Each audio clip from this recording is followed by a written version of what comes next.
ನಮಸ್ಕಾರ. ಆರೋಗ್ಯ ದರ್ಪಣಕ್ಕೆ ಸ್ವಾಗತ. ನಾನು ನಾಗರತ್ನ ಮೇಲಿಂದನೆ. ನಮ್ಮ ಭಾರತೀಯ ಸಂಸ್ಕೃತಿಯಲ್ಲಿ ಹಲವಾರು ವಿಧಾನದಿಂದ ರೋಗಗಳನ್ನು ಗುಣ ಮಾಡ್ಕೊಳ್ಳೋದಿದೆ. ಕೊರೋನಾ ಟೈಮ್ ಬಂದಾಗ ನಾನು ಹಾಗೆ ಹೇಳ್ತಾ ಇದ್ದೆ, ಅಲೋಪತಿ ಔಷಧಿ ಸಿಕ್ತೋ, ನಮ್ಮ ಜನ ಅಲೋಪತಿ ಔಷಧಿ ಸಿಕ್ತೋ ಮಾಡ್ತಾರೆ.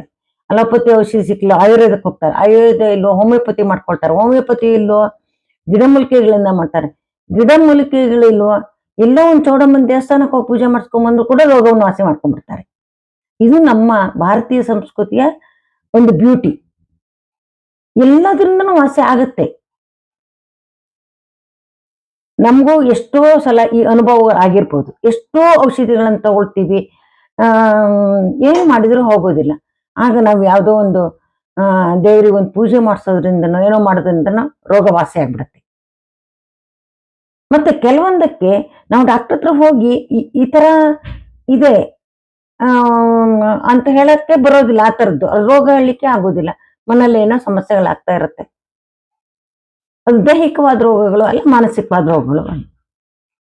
ಈ ತರ ನಮ್ಮ ಭಾರತೀಯ ಸಂಸ್ಕೃತಿಯಲ್ಲಿ ಈ ರೋಗಗಳನ್ನ ಕೇವಲ ದೇಹಕ್ಕೆ ಒಂದು ದೇಹದ ಅಂಗಾಂಗಗಳ ವ್ಯತ್ಯಾಸ, ಎನರ್ಜಿ ವ್ಯತ್ಯಾಸಗಳಿಂದ ದೈಹಿಕವಾಗಿ ಮಾನಸಿಕವಾಗಿ ರೋಗ ಬರುತ್ತೆ ಒಂದೇ ಅಲ್ಲ. ಅದ್ರ ಬಿಟ್ಟು ಕೂಡ ಈ ಪ್ರಕೃತಿಯಲ್ಲಿ ಎಷ್ಟೊಂದು ಎನರ್ಜಿಗಳಿವೆ, ಎಷ್ಟೊಂದು ರೀತಿಯ ಎನರ್ಜಿಗಳಿಂದ ನಮ್ಮ ಜನಜೀವನದಲ್ಲಿ ವ್ಯತ್ಯಾಸಗಳಾಗ್ಬಿಡ್ಬೋದು. ಅದು ಒಂಥರ ರೋಗಗಳೇ. ಮನಸ್ಸಿನ ಮನೆಯಲ್ಲಿ ಸುಖ ಶಾಂತಿ ಇಲ್ಲ, ಹಣ ಇದೆ, ಆರೋಗ್ಯ ಇದೆ, ಎಲ್ಲದೂ ಇದೆ, ಆದ್ರೆ ನೆಮ್ಮದಿ ಇಲ್ಲ ಮನಸ್ಸಿಗೆ. ಏನೊಂದು ಭಯ ಕಾಡಿಸ್ತಾ ಇರುತ್ತೆ, ಅಥವಾ ಯಾವ್ದೋ ಕೆಲ್ಸಗಳು ಮುಂದೆ ಹೋಗೋದೇ ಇಲ್ಲ. ಮಾಡ್ಕೊಳ್ತೀವಿ, ಮುಂದೆ ಮಾಡ್ಬೇಕು, ಕೆಲಸ ಮಾಡ್ಬೇಕು ಅಂತ ಮನಸ್ಸು ಇದೆ, ನಮ್ಮದೇ ಆರೋಗ್ಯವೂ ಇದೆ, ಎಲ್ಲದೂ ಇದೆ, ಆದ್ರೆ ಕೆಲಸಗಳು ಮುಂದಾಕೋದಿಲ್ಲ, ಎಲ್ಲೋ ಸ್ಟ್ರಕ್ ಆಗಿರುತ್ತೆ. ಅದಕ್ಕೆ ನಾವು ಹಲವಾರು ವಿಧಾನಗಳಿಂದ ನಮ್ಮ ಭಾರತೀಯರು ಕಂಡುಹಿಡ್ಕೊಂಡಿದ್ದಾರೆ. ಎಲ್ಲದೂ ಕೂಡ ವರ್ಕ್ ಆಗುತ್ತೆ. ಈಗ ನಾನು ನಿಮ್ಗೊಂದು ಹೇಳ್ತಾ ಇರೋದು ಒಂದು ಹೀಲಿಂಗ್ ಕೋಡ್ ಅಂತ. ಈ ತರ ಹೀಲಿಂಗ್ ಕೋಡ್ ನಂಬರ್ಗಳನ್ನ ಸುಮಾರು ನಿಮ್ಗೆ ತಿಳಿಸ್ಕೊಡ್ತೀನಿ. ಇವತ್ತು ಒಂದು ತಿಳಿಸ್ತೀನಿ ನಾನು ಇವಾಗ.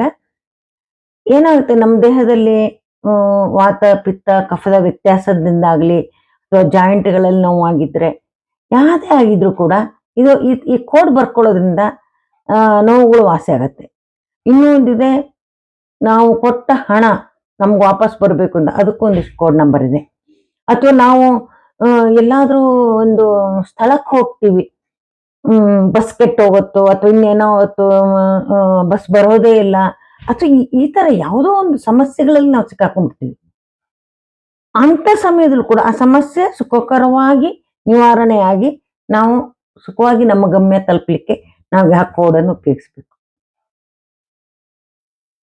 ಈ ತರ ತುಂಬಾ ನಂಬರ್ ಕೋಡ್ಗಳಿವೆ. ಈಗ ನಾನು ಹೇಳ್ತಾ ಇರೋದು ನಮ್ಮ ದೇಹದಲ್ಲಿ ಯಾವುದೇ ತರದೊಂದು ನೋವು ಆಗಿರುತ್ತೆ. ಆ ನೋವು ಆದವಾಗ ನೀವೇನ್ ಮಾಡ್ಬೇಕು ಅಂತಂದ್ರೆ, ಎಡಗೈ ಮಣಿಕಟ್ಟಿನ ಮೇಲೆ ನೋಡಿ, 2 3 3 1 4 4 3 ನೋಡಿ, 2 3 3 1 4 4 3 ಇದನ್ನ ಬ್ಲೂ ಕಲರ್ ಪೆನ್ನಿನಲ್ಲಿ ಬರಿಬೇಕು. ಬ್ಲೂ ಕಲರ್ ಪೆನ್, ಅದನ್ನು ಸ್ಕೆಚ್ ಪೆನ್ ಆಗಿರ್ಬೇಕು ಅಂತೇನಿಲ್ಲ, ಇಂಕ್ ಪೆನ್ನಲ್ಲೂ ಕೂಡ ಬರಿಬೋದು. ಬಾತ್ ಪೆನ್ ಇಂಕ್ ಬರುತ್ತಲ್ಲ, ಬ್ಲೂ ಕಲರ್ ನಲ್ಲಿ ಬರಿಬೇಕು. ಈ ತರ ನಾನೀಗ ಸ್ಕೆಚ್ ಪೆನ್ ಅಲ್ಲೇ ತೋರಿಸ್ತಾ ಇದ್ದೀನಿ. ಇಲ್ಲಿ ನನ್ನ ಹತ್ರ ಸ್ಕೆಚ್ ಪೆನ್ ಆಗಿದೆ, ಹಾಗಾಗಿ ನೋಡಿ, ಇಲ್ಲಿ 2 3 3 1 4 4 3 ಎಡಗೈ ಮಣಿಕಟ್ಟಿನ ಮೇಲೆ ಇದನ್ನ ಬರೆದು ನೀವು ಇದನ್ನ ಹೇಳ್ಬೇಕು. ಅವಾಗ ಹೇಳ್ತಾ ಇರ್ಬೇಕು. ಇದನ್ನ ಒಟ್ಟಿಗೆ ಹೇಳ್ಬಾರ್ದು. 233 144 ಈ ತರ ಒಟ್ಟಿಗೆ ಹೇಳ್ಬಾರ್ದು.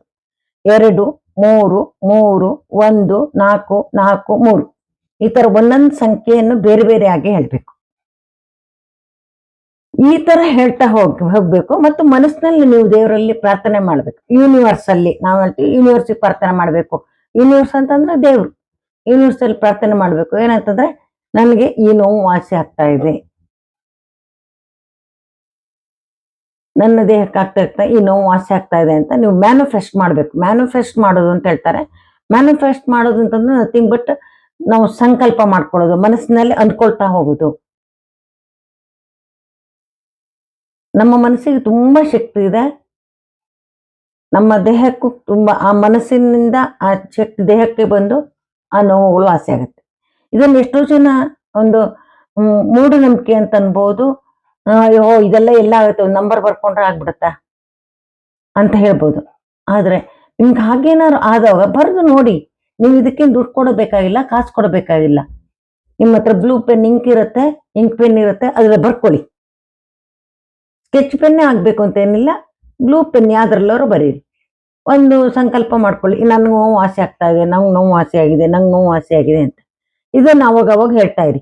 2, 3, 3, 1, 4, 4, 3 ಅಂತ. ಈ ತರ ನೀವು ಮಾಡ್ತಾ ಇದ್ದಾಗ ನಿಮ್ಮಲ್ಲಿ ಗಮನೀಯವಾದ ಬದಲಾವಣೆಯನ್ನು ನೀವು ಕಾಣ್ತೀರಿ. ನಿಮ್ಮ ನೋವುಗಳು ನಿವಾರಣೆ ಆಗ್ತಾ ಬರುತ್ತೆ. ಇದನ್ನು ಒಂದು ಮಾಡಿ ನೋಡಿ. ಈ ಹೀಲಿಂಗ್ ಪ್ರೋಸೆಸ್ ನಲ್ಲಿ ನೋಡಿ, ಪ್ರಾಣಿಕ್ ಹೀಲಿಂಗ್ ಇದೆ, ರೇಖಿ ಇದೆ, ಕಲರ್ ಥೆರಪಿ ಇದೆ, ಕಲರ್ ನ್ಯೂಮರಾಲಜಿ ಇದೆ. ಈ ತರ ಹಲವಾರು ಒಂದು ಚಿಕಿತ್ಸಾ ಪದ್ಧತಿ. ಅದರಲ್ಲಿ ಇದು ಹೀಲಿಂಗ್ ಕೋಡು ಕೂಡ ಉಂಟು. ಹೀಲಿಂಗ್ ಕೋಡಲ್ಲಿ ತುಂಬಾ ಕೋಡುಗಳಿವೆ. ನಾನು ಮುಂದೆ ಬರೋ ದಿನಗಳು ತಿಳಿಸ್ಕೊಡ್ತಾ ಇರ್ತೀನಿ. ಇದನ್ನ ನಾನು ತಿಳಿಸಿದ್ದೀನಿ. ಈಗ ಇದನ್ನು ನೀವು ಮಾಡಿ ನಿಮ್ಮಲ್ಲಿ ಒಳ್ಳೆಯ ಫಲಿತಾಂಶವನ್ನು ಪಡ್ಕೊಳ್ಳಿ. ನಿಮ್ಮ ಅಭಿಪ್ರಾಯಗಳನ್ನು ಕಮೆಂಟ್ಸ್ ಮೂಲಕ ತಿಳಿಸಿ ಮತ್ತು ಚಾನಲ್ ಅನ್ನು ಸಬ್ಸ್ಕ್ರೈಬ್ ಮಾಡೋ ಮೂಲಕ ಪ್ರೋತ್ಸಾಹ ನೀಡಿ. ನಮಸ್ಕಾರ.